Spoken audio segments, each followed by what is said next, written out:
சொல்றாங்கன்னா டிவிக்கு அரசு வந்துருச்சு, என்னுடைய பிரசையே பார்க்கல, 2 பேரும் வெளுத்து விடுங்கண்ணே, 2 பேர் பேசுங்கண்ணே. எல்லாருக்கும் ஒண்ணுதாங்க சொல்லுவேன் ஐயா. 2026 1,68,00,000 பேர் ஓட்டு போட்டு எனக்கு இவர் வேண்டும், இந்த கட்சி வேண்டும் என்று தேர்ந்தெடுத்திருக்கிறார். அதற்கு மரியாதை கொடுக்க வேண்டியது நம்முடைய கடமை.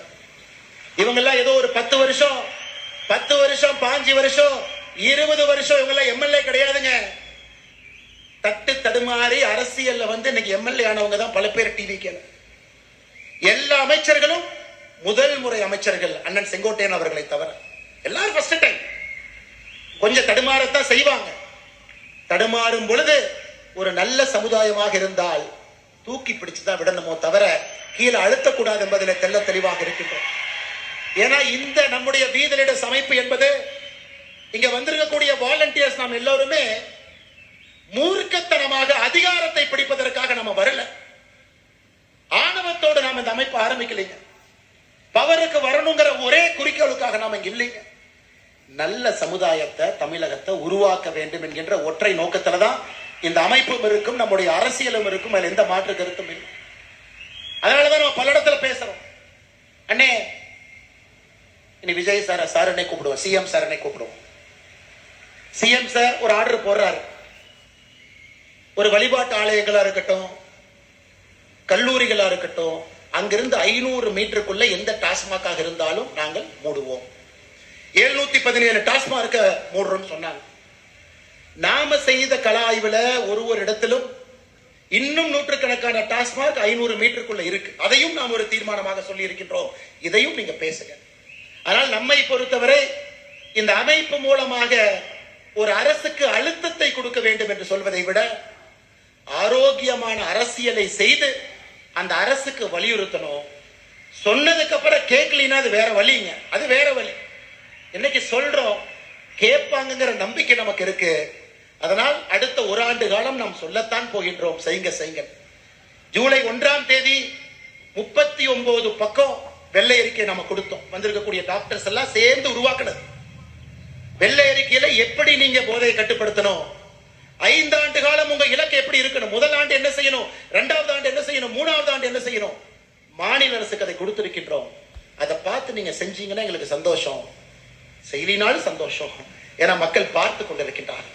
செய்வதற்காக நீங்கள் வந்திருக்கின்றீர்கள், மக்கள் நினைக்கிறாங்க.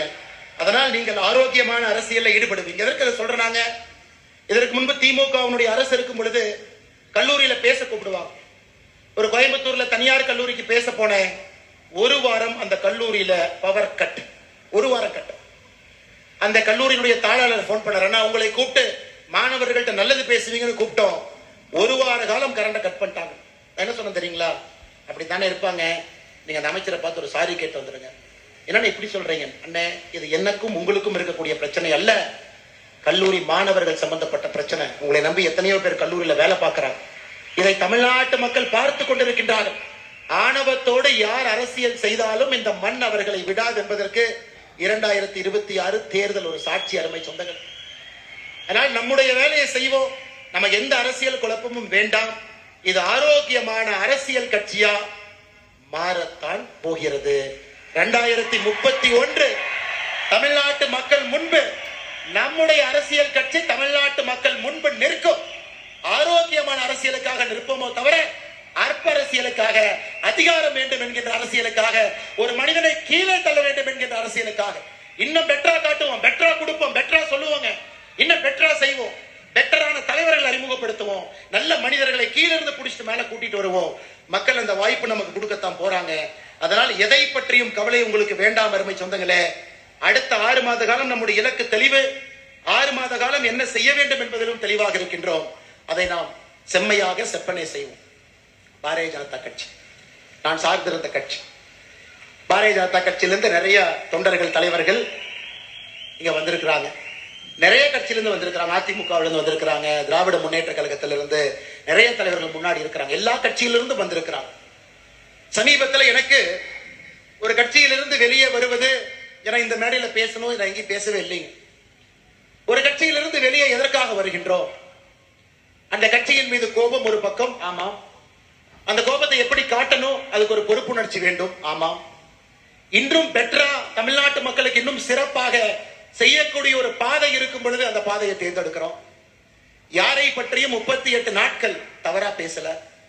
அப்ப சில திமுக நண்பர்களுக்கு சந்தேகம், அப்ப பிஜேபியினுடைய பி டீம் தான் இந்த அண்ணாமலையா? ஏன்னா வெளியே வந்தா திட்டணுமே, யாரையுமே திட்டலையே. இந்நேரம் மோடியை பத்தி 2 வார்த்தை திட்டிருந்தா தானே மத்தவங்க எல்லாம் வருவாங்க, ஏன் திட்டாம இருக்காரு? ஐயா, அடிப்படையில உங்களை போல் நானும் எளிய குடும்பத்தை சார்ந்த விவசாய குடும்பத்தை சார்ந்த நாம் யாருமே வெளியே வரும் பொழுது ஒரு பழிச்சொல்லை சொல்லி வெளியே வரமாட்டோம்.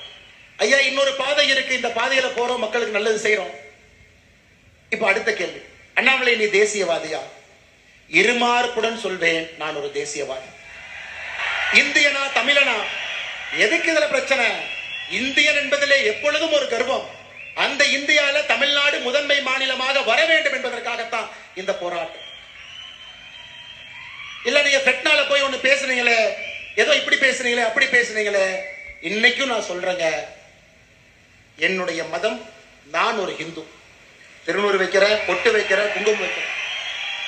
வீட்டிலிருந்து வெளியே வரும் பொழுது என்னுடைய மதத்தையும் சாதியும் வீட்டிலே வைத்து பூட்டிவிட்டு சாமானிய மனிதராக, அனைவருக்கும் பொதுவான மனிதராக உங்கள் முன்னால் இருக்கின்ற மதத்தை ஒரு முறையும் தூக்கி பிடித்து காட்ட வேண்டிய அவசியம் இல்லை. நான் ஒரு இந்து மதத்துல வீட்டுல வச்சு பூட்டிட்டு வெளியே வந்தாதே, உண்மையான இந்து அனைவரையும் சமமாக பார்ப்பான், அனைவரோடும் சமமாக இருப்பான். யாரும் பெரிது யாரும் சிறிது என்று பேச மாட்டான். அனைவரும் ஒரே நேர்கோட்டு பாதையில் செல்ல வேண்டும் என்று சொல்வான். அதாங்க என்னுடைய இந்து தத்துவம்.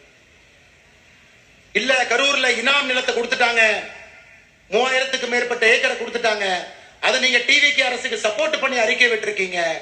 அப்ப நீங்க கோயிலுக்கு எதிரானவரா, இந்து விரோதியா? விஜயநகர பேரரசு காலத்திலிருந்து இனாம் நிலம் என்பது அந்த ஊர்ல கோயில்ல வேலை செய்யறவங்களுக்கு அரசு கொடுத்தது. பூ விக்கிறவங்க, கோயில் இருக்கக்கூடிய பண்டார சகோதரர்கள், நாதஸ்வரம் வாசிக்கிறவங்க, தமிழ் வாசிக்கிறவங்க, அவங்களுக்கு கொடுக்கப்பட்ட இடம். அத கர்ம வீரர் காமராஜர் ஐயா 1963 ஆட்சியிலிருந்து அவர் செல்வதற்கு முன்பு அவருக்கு ஒரு செட்டில்மெண்ட் தாசில்தார் போட்டு அதை பஞ்சாயத்து பண்ண முயற்சி பண்ணார். அது திமுக காரங்க அதை வச்சு பாலிடிக்ஸ் பண்ணி பண்ணி பண்ணி கோவில் நிலம் இந்த நிலம்னு ஒன்னா சேர்த்து அதை 0 டிகிரின்னு ஒரு ஆர்டர் போட்டு பண்ணாம வச்சிருந்தாங்க. இன்னைக்கு ஒரு அரசு வந்து 60 ஆண்டுகளாக 100 ஆண்டுகளாக அந்த இனாம் நிலத்துல குடியிருப்பவர்களுக்கு திரும்ப அந்த மரியாதை கொடுத்திருக்கும் பொழுது அதை வரவேற்க வேண்டியது ஒரு தமிழனுடைய கடமையாகத்தான் நான் பார்க்கின்றேன். கோயில் சொத்தை நீப்போம், இனாம் நிலமும் கோயில் சொத்துக்கும் சம்பந்தம் இல்லை. இதற்கு எனக்கு கிடைத்திருக்கக்கூடிய பட்டம் அண்ணாமலை இந்து விரோதி. அப்படிப்பட்ட இந்து விரோதின்னு எனக்கு பட்டத்தை கொடுத்தீங்கன்னா அந்த பட்டத்தை அப்படியே நீங்க வச்சு. இதே ஹெச் ராஜா அண்ணன் கரூர்ல அக்டோபர் 2024 வந்து இனாம் நிலத்தை மக்களுக்கு கொடுக்க வேண்டும் என்று சொன்னார். அவர் இந்து விரோதி அல்ல. எடப்பாடி பழனிசாமி அண்ணன் அவர்கள் அனைத்து இந்திய அண்ணா திராவிட முன்னேற்ற கழகத்துடைய தேர்தல் அறிக்கை 2026 இனாம் நிலத்தை வசிப்பவர்களுக்கு கொடுக்க வேண்டும் என்று சொன்னார். அவர் இந்து விரோதி கிடையாது. ஆனா இன்னைக்கு நியாயமா நேர்மையா ஒரு மக்களுக்கு இருக்கக்கூடிய மக்களுக்கு அது செல்ல வேண்டும் என்றால் இந்து விரோதி. அதனாலதான் இந்த இடத்துல எத்தனையோ இடத்துல கிறிஸ்தவர்கள் இருக்கிறாங்க, இஸ்லாமியர்கள் இருக்கிறாங்க. அருமை சொந்தங்களே, இன்னைக்கு நான் அறுதியிட்டு தெளிவாக உங்களுக்கு நான் கோடிட்டு இந்த அமைப்பினுடைய ஒரு தன்னாளராக நான் சொல்லுகின்றேன்.